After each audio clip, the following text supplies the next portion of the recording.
ব্লেন্ডারের মধ্যে কেউ গোলাপ দেয় নাকি? আমি দেখলাম আমার বন্ধু ব্লেন্ডারের মধ্যে গোলাপ দিচ্ছিল। আমি জিজ্ঞাসা করলাম, বন্ধু তুমি কি পাগল হয়ে গেছো নাকি? তুমি অযথা গোলাপগুলোকে নষ্ট করে ফেলছো।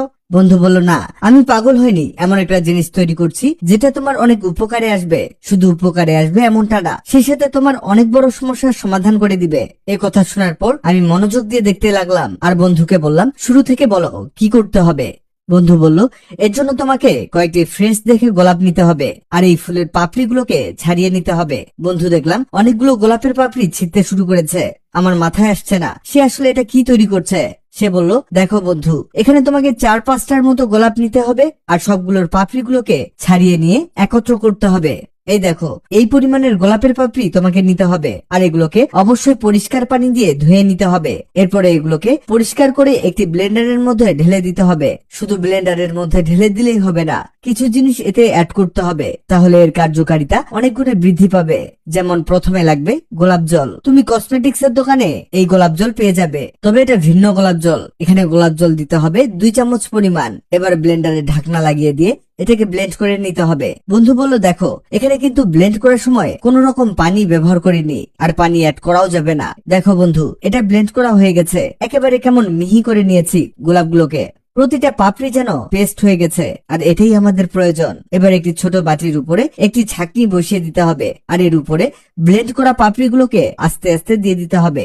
দেখো বন্ধু, কালারটা কিন্তু অনেক চমৎকার এসেছে। এবার দেখলাম বন্ধু এটাকে চেপে চেপে রসটা আলাদা করে নিচ্ছে আর এর রসটার কালারটাও অনেক চমৎকার হয়েছে। কিন্তু এখানে আমি বুঝতে পারছি না বন্ধু আসলে এটা দিয়ে কি তৈরি করছে।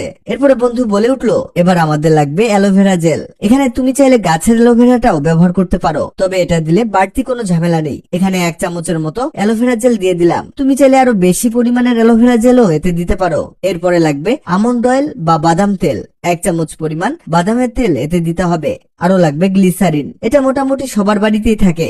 এখানে গ্লিসারিনের পরিমাণটাও 1 চামচ পরিমাণ। অনেক উপকারী একটা জিনিস তৈরি হচ্ছে বন্ধু, এটা যে তুমি শিখে রাখছো এটা তোমার অনেক কাজে লাগবে, সেই সাথে তোমার অনেক টাকা সেভও হয়ে যাবে। এরপরে নিয়েছি 2টো ভিটামিন ই ক্যাপ। এই ভিটামিন ই ক্যাপ তুমি ফার্মেসিতে অথবা কসমেটিক্স এর দোকানেও পেয়ে যাবে। এখানে একটা করে ভিটামিন ই ফুটো করে নিয়ে এর মধ্যে জেলটাকে দিয়ে দিতে হবে। দেখো বন্ধু, এখানে একটা ই ক্যাপের মধ্যে কি পরিমাণ লিকুইড আছে। এবার এটাকে খুব ভালো মতো করে মিক্স করে নিতে হবে। এটা মিক্স করতে করতে তুমি চমকে যেতে পারো, কারণ যত মিক্স করবে তত এটা ঘন হবে আর যত ঘন হবে ততই ভালো। এটা এখানে একটু সময় নিয়ে একদম গাঢ় বানাতে মিক্স করতে করতে আমার বন্ধু এটাকে একেবারে গাঢ় বানিয়ে ফেলেছে। দেখো অনেক উপকারী একটা জিনিস তৈরি করেছি, কিন্তু এখন আমি বুঝতেই পারলাম না এটা আসলে কি কাজে ব্যবহার করা হবে।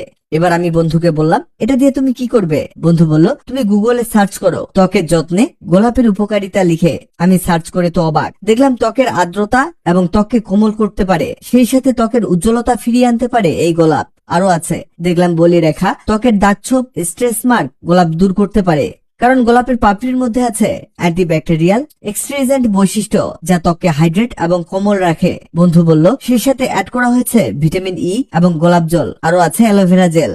আর সবগুলো উপকরণ অনেক উপকারী। দেখো সবকিছু দিয়েই তৈরি করে দিলাম অর্গানিক একটা ক্রিম, যেটা ব্যবহারে তোমার চেহারা হবে আগের চেয়ে অনেক বেশি উজ্জ্বল, সেই সাথে মুখের সকল ময়লা দূর হয়ে যাবে আর তোমার চেহারা হবে ফর্সা এবং কোমল। তবে এটা নিয়মিত ব্যবহার করতে হবে আর একবার বানিয়ে অনেকদিন পর্যন্ত ব্যবহার করতে পারবে। বন্ধুর দেয়া এই ক্রিমটি পেয়ে আমি অনেক উপকৃত হয়েছি, এর জন্য বন্ধুকে অনেক ধন্যবাদ। ভিডিওটি আপনার কাজে আসতে পারে, তাই দ্রুত খুঁজে পেতে টাইমলাইনে শেয়ার দিয়ে রাখুন।